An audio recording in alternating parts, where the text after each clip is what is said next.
पहली बार आप सिंगरौली विधानसभा क्षेत्र से आप विधानसभा चुनाव लड़ने जा रहे हैं, क्या कुछ कहना चाहेंगे आप? कई बार काम किए हैं, चुनाव तो पहली बार लड़ रहे हैं, लेकिन काम ऐसे कौन से कैंडिडेट होते हैं जो कई बार किए हैं। जरा आप सामने ला करके देखिए, कोविड का वो दौर, एनसीएल में घोटाले का वो दौर, भ्रष्टाचार का वो दौर, तमाम चीजें विस्थापन में जिस प्रकार से साठगांठ केवल और केवल सिंगरौली को लूटने का एक जो अड्डा बना लिया गया है।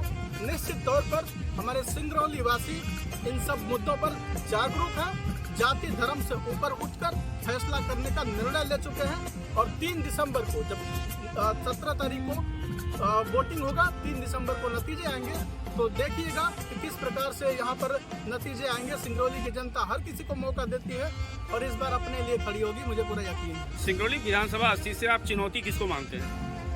चुनौती हर व्यक्ति को मानना चाहिए। अगर किसी व्यक्ति को ये लग जाए कि हमें किसी चीज से प्रतिस्पर्धा नहीं है, तो निश्चित तौर पर उसकी पतन का शुरुआत हो जाता है। हर व्यक्ति को ये यहाँ पर अपने आप में एक चुनौती के रूप में देखते हैं। अगर राजनीतिक दृष्टि से आप कहना चाहते हैं कि मैं चुनौती किसको मानता हूँ, तो कोई विरोधी नहीं है, कोई प्रतिस्पर्धी नहीं है। हम तो चाहते हैं कि सिंगरौली की जनता सच्चाई देख करके और अपने न्याय और भ्रष्टाचार से मुक्ति को जिस प्रकार से करने के लिए कर्तव्य किए जा रहे हैं, उसको देख करके यदि वोट करती है तो निश्चित तौर पर कोई चुनौती का सवाल ही नहीं होता है, क्योंकि दूर दूर तक खड़े और दिखाई नहीं दिए जहां पर हम लोग जाकर के आवाज उठाएं। चुनाव से पहले अभी आपने कर्तव्य पत्र अपने लोगों के बीच में आपने दर्शाया था, जनता के बीच में, उन कर्तव्य पत्र के बारे में कुछ आप बताएंगे? एक लोगों से जितना बन सका गांव में, शहर में और पीड़ित प्रभावित के लोगों के क्षेत्र में जाकर, कौन जाता है भाई?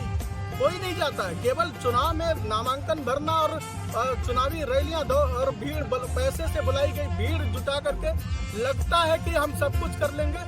लेकिन हम लोगों ने लोगों की राय ली है, लोगों से पूछा है। 50-50 वर्ष हो गए, एनसीएल एनटीपीसी कभी पूछती है क्या कि आपके समस्याएं क्या है, आपके मुद्दे क्या है? अपने हिसाब से कभी ढक्कन बांटेंगे, कभी कुछ भी बांटेंगे, लेकिन लोगों के बारे में नहीं सोचते हैं। तो हम लोग यही मानते हैं कि जब स्थानीय स्तर पर चीजें, आवश्यकता क्या है, जरूरतें क्या है, उन चीजों को अगर हम लोगों ने लिखा है, लोगों के हाथ से लिखवाया है, उनको उनसे पूछकर देखकर लिखवाया, तो अगर मेहनत किया हुआ चीज, अगर जाना हुआ चीज करेंगे तो निश्चित तौर पर उस पर बहुत अच्छे काम होंगे, अच्छे नतीजे आएंगे। युवाओं को जीतने के बाद आप क्या करेंगे सर? सबसे पहले जो ये लव लेटर वाली भ्रष्टाचार वाली नौकरी है, 1.5-2 लाख रुपए वाली, तत्काल वही कंपनी में बैठ करके जिस प्रकार से आवाज उठाए हैं वहां जा करके उसी प्रकार से वहां पर बैठ करके स्थानीय और प्रभावित लोगों को नौकरी दिलवाया जाएगा। करेंगे क्या, हमने करवाया भी है 2018 में, जब सिक्कल कंपनी आई थी, यहाँ पर लोगों से चर्चा किया, लगातार आवाज उठाया।